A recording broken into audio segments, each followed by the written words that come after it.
শ্রাবণ মাস হিন্দুদের একটি পয়মন্ত মাস, যা দেবাদিদেব মহাদেবকে উৎসর্গিত। কথিত আছে এই শ্রাবণ মাসেই মহাদেব হলাহল পান করে সৃষ্টিকে রক্ষা করেছিলেন। মহাদেবের এই ত্যাগ স্বীকারকে স্বীকৃতি দিতেই শ্রাবণ মাসে শিব পুজো বিশেষ মঙ্গলজনক।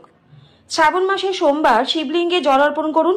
পঞ্চ অক্ষরী, মহামৃত্যুঞ্জয় বা রুদ্র গায়ত্রী মন্ত্র জপ করে জল অর্পণের সঙ্গে এই জিনিসগুলি নিবেদন করুন। প্রথম সোমবার 14ই জুলাই, সেদিন অর্পণ করুন চাল। চাল হলো বিশুদ্ধতা, শান্তি আর ভক্তির প্রতীক। দ্বিতীয় সোমবার 21শে জুলাই, সেদিন অর্পণ করুন সাদা তিল। তিল হলো বিশুদ্ধতা আর নেতিবাচক শক্তির থেকে মুক্তির প্রতীক। তৃতীয় সোমবার 28শে জুলাই, অর্পণ করুন সবুজ মুগ। সবুজ মুগ হলো আরোগ্য, স্বাস্থ্য আর বৃদ্ধির প্রতীক।